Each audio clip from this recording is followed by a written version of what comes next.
Okay, welcome to day 303. Since I forgot yesterday was 9/11, hashtag never forget, I totally forgot.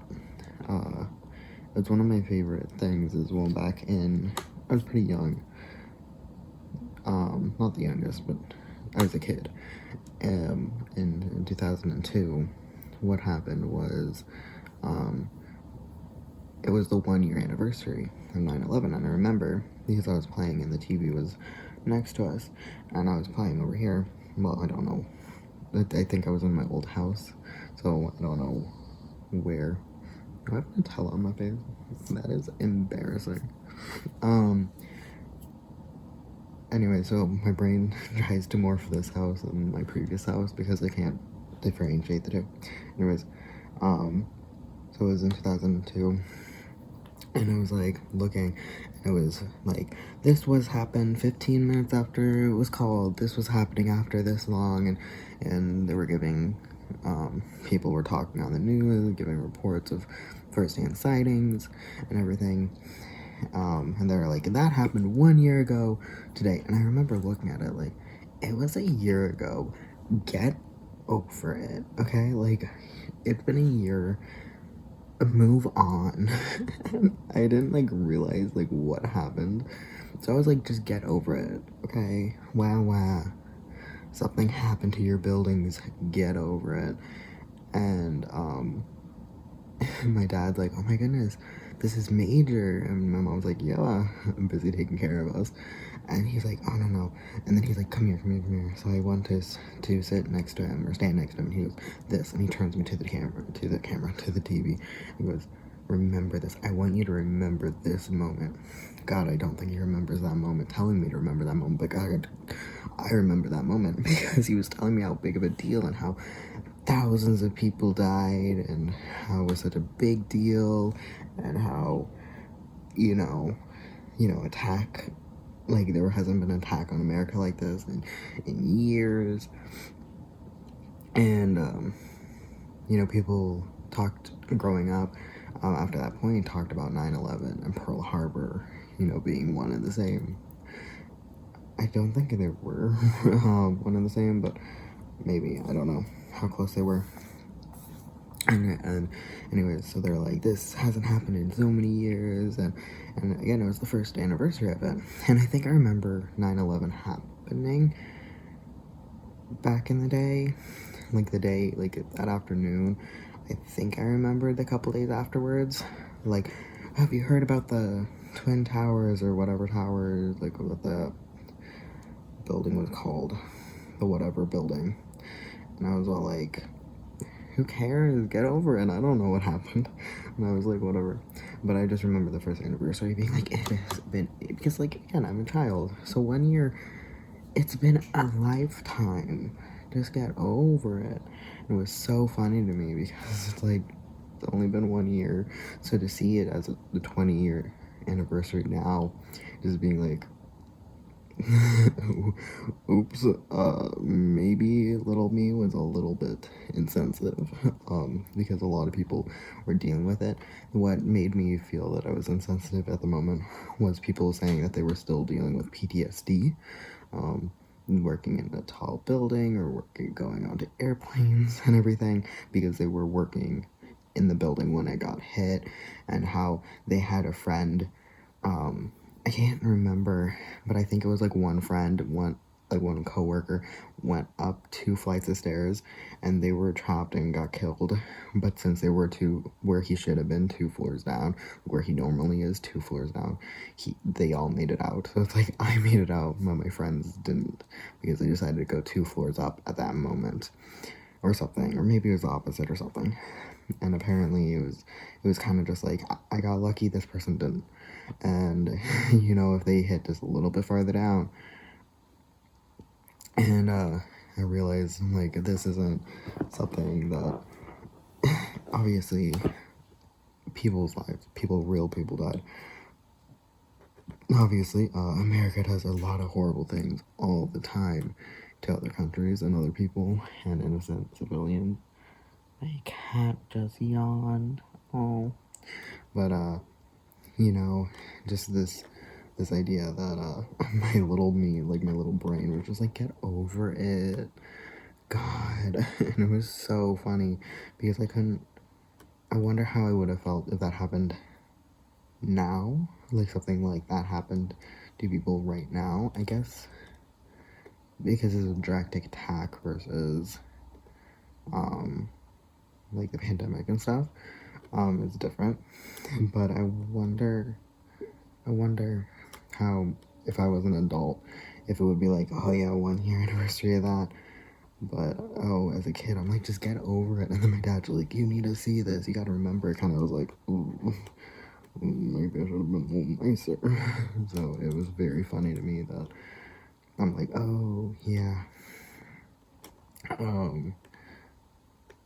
Yeah, so having it be the 20-year anniversary, and there was one person, the head person, because we were pretty close to DC, and people got really scared, because we were so close to DC, and the second attack was supposed to be, because I didn't realize that. I mean, I guess I did, because I heard it when it was kind of going on, where people got scared after, a little bit afterwards, being like, what if there is going to be another attack on a different day, and since they took down the Twin Towers, are they going to come straight to the White House? A lot of people, historians, are like, if we get attacked, it will be DC. So the only reason why it wouldn't be DC is if people are nice to not try to destroy the museums there. But on the other hand, you know, it doesn't. But historians or science, I don't remember. Social people say DC would likely be attacked. So people got really scared that if there's another attack on a different day, DC is going to get attacked. But if they don't make it straight to DC, what if it's just the outskirts of DC? Like, I think we're outside enough that it would have been fine. But a lot of people got really worried about it. I'm just like, guys, it was a year ago. But it was very funny where I was just like, get over it. That was very humorous to me. That, because I remember being a kid in preschool. Preschool, what are you, like 3, 4? I think I was 3, and I was in my preschool, and we had music time, and I hated it. So I'm looking at my teacher like, do we have to? And she's like, yes. I'm like, okay. We had a little circle, and the teacher sitting on one side of the circle, and then all around her were other kids, like, you know. So I sat next, right. So my best friend, and then me. Best friend that I don't remember her name at all, but I remember her. Love her. Anyway, and so, my teacher was like, to me, like, here you go, because I guess I was being a good student by being quiet. I was judgy as hell. Passed me, there's only 2 tambourines. She passed me a tambourine, and I'm like, I don't want a tambourine. And she's like, well, there's 8 million, drum, like, not drums, other ones, and, maracas. And I'm like, my best friend, she's sad she didn't get the tambourine. And I'm like, I don't want the tambourine. So I'm like, okay, I'll get your maraca if you want my tambourine. And she's like, okay. So we switched. My teacher just looked at me like, I gave that to you. And I'm like, oh, well, what are you gonna do, yell at me? I'm 3. And so she's like, whatever. So I didn't want to play, so I just had it on the ground, like, I refuse.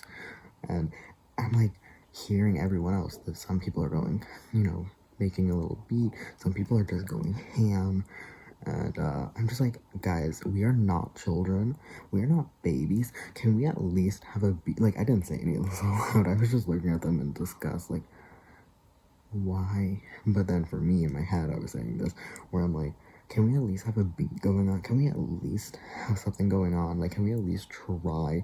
And then looking back a few years later, even, like, I remember when I was in elementary school going, oh my god, we were babies. I just remember going, we're not babies. And it's like, you were 3. I was one of the youngest ones. So it was really funny to me that I'm like, can we at least try to play on a beat? And it was so funny because my teacher's like, don't you just want to do it? And I'm like, pick it up. I'm like, tsk, tsk, tsk. I'm like, I hate everyone here. I hate this. My first memory ever was in Dollywood. I guess like Hollywood. Dollywood. Right? Dolly World. Anyways, Dolly Parton's theme park. And we've never been since. I always asked to go back, but we never went back. And I remember I had a hoot of a time. It was one of my very, very first memories. So you're like, oh, 3, that's pretty early. No, it was earlier. And because I did that, we had when we went. So I was like 2-ish or something. And I was actually in a stroller. And so my mom, once she got rid of those strollers as soon as possible. She's like, we're done. We've been having a stroller since my eldest sibling. And we're like, we're done. He's like 6 years older than me. We're like, we're done. And they had these little, I don't know what they're called, where you have sticks and then you have like a baton and you try to flip and turn and everything. There's batons with those sticks. You don't use your hands. And I just remember going, well, I want to do that. Well, but I'm in a stroller, and I'm like, I want to do that. And I remember, she looked very young, worker, so she must have been pretty young working there. Blonde hair, very sweet. And I just remember going, like, being like, I want those. And I kept like, like, I want it. And I wanted it so badly. And I couldn't speak. Like, I don't know why, but I couldn't speak. And I know now it's because I was a baby and I didn't speak, but I'm like, I want them. And my mom's like, oh, they want one. And they're the person teaching the group, which was my family members and maybe some other person, I don't know, but at least my family members. And they were like, oh, you want this? The young lady working there passed me one of the batons, and it was so heavy I couldn't lift it with my hand, so I lifted just one side. And she's like, yeah, I see you can't do it. You know, you're too weak. You can't pick them up. You can't do it. You can't toss them. So that's why we're not teaching you or something. And I got so mad. It was one of the only times in my whole life I saw red, and I was 2.5 years old.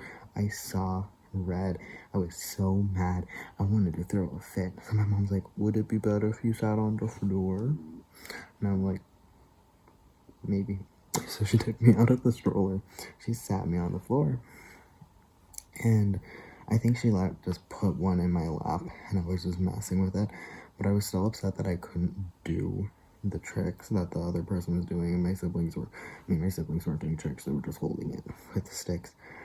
But I remember my dad bought both of them a pair of the sticks and baton, and I didn't get one. And I was so mad. So for years I'm like, I want to go back.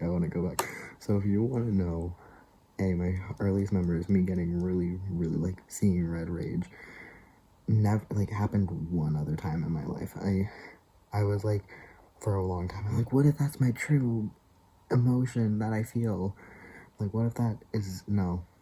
But then I held on to never getting one of them for years. I'm like, you said you'd go back. You said we'd go back. He's like, how do you even? I'm like, you said we'd go back so I can get one. The fun fact, if I ever do go back, I think I have to get myself it. But I don't even remember the rest of the park. But anyways, when they put me on the floor, my dad's like, no, they're going to just start running. And my mom's like, they can't get up that fast. Which is true, I was very young. So to stand up and start booking it would be enough time for my mom to sweep down and just go, no, you're a baby. It was so funny to me, especially since I did have that weighted thing on my leg, on my legs, because I was sitting like crisscross applesauce-ish. And it's such a stupid way. My legs were crisscross applesauce, and had the thing on it. And it was really heavy. I barely could pick it up. To throw it off my legs, to then try to stand up and then book it, I would have been too slow. But it was so funny because I remember I was sitting with like the cobblestones but then the grass sticking out and dirt, and I was very young, and that was my very first memory.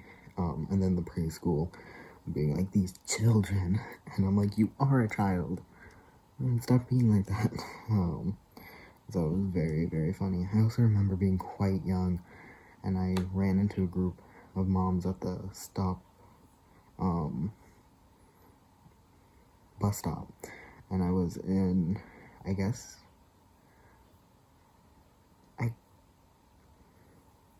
I guess it was still I don't know. Anyways, I think it was preschool because my preschool was attached to a church, and my siblings' first elementary school was a church elementary school that had a uniform. I think. Thank God we changed. Could not imagine me being me going through all that. Like, going to church twice a week was good enough. Thank you very much. And anyways, so I got off the bus stop, but my mom still had the stroller, so again, pretty young. And I remember weaving through the legs, and I grabbed someone's legs, so I look up, it was the wrong mom. And I panicked, and I looked around like, where is she? And she was over there, and I was like, oh my god. And the mom was like, they like me. And I'm just like, nope, that was the wrong person. Wrong human. So, that was embarrassing. It was dreadfully embarrassing when I was a baby, but wasn't anymore. Now it's like, babies are stupid. But yeah, the other time I got seeing red mad was when someone was being super sexual to someone else's girlfriend, like really sexual. Like, I love girls dressed up in maid uniforms calling me master, and I was like, you're gross. And then he also went, all gay people cheat, and it was just a horrible thing. And I saw red, and I'm like, I need five. So I stepped away. I'm like, I need to step away. But anyways, I also never had a pumpkin spice latte from McDonald's. Nope, from Starbucks. So I'm like, oh, I want to try it. So I tried, not that actually, but I tried a pumpkin something. I don't know what it's called. It was good. It was okay. I didn't have the most amount of flavoring. The foam tasted delicious, but the foam wasn't enough to coat all of it. So I think I might try the actual pumpkin spice latte for the first time this year, because I never tried it before. And I'm like, how have I never tried it? Because my sibling's ex-boyfriend apparently really liked them. And he's like, no, that's for white people, like white girls. And he's like, I'm not white, and I'm not a girl, I'm not going to order it. So then finally he tried my sister's, my sibling's drink. And he liked it so much that he's like, could you, order that drink for me, and I'll order your drink? Because my sister, or my sibling, likes, just an Americano. And so, so it's like they would go for the boyfriend's pumpkin spice. Like, that is the reason why they were getting coffee, was solely because he wanted a pumpkin spice latte, but he also refused to order it. And it's just like, just order your drink. Just, I don't know why you think you can't go and get yourself a pumpkin spice latte. Just do it. So I realized that I never had one. So I'm like, I should get me one. So this year I'm going to try that for the first time. I also got the Starbucks app, but I accidentally, to try to get awards, because I think you can get like free drinks, ? I have no idea, I haven't looked into it, because I accidentally spelled my name wrong. My last name. And you can't change it unless you put in your full address. And I didn't want to do that, so I don't know what to do, and I don't think you can delete it. So I might see how to delete it and then reopen it. Like, reopen an account. But, oh my goodness. So I'm like, so I cannot believe that I spelled my last name wrong. I also don't know if it matters. Might not matter, but I didn't ask. I was going to ask when we went and got it today. We get it as a nice little you did things reward when we do anything anxiety based, to make my brain, well, not my brain, my sibling's brain, my sister's brain, like doing a thing. So yeah, it was bad. I felt really bad. But anyways, I don't know. I don't know why I typed my last name wrong. Who typed their own last name wrong? How many times have I typed it in my life? How did I spell it wrong? You know what I'm saying?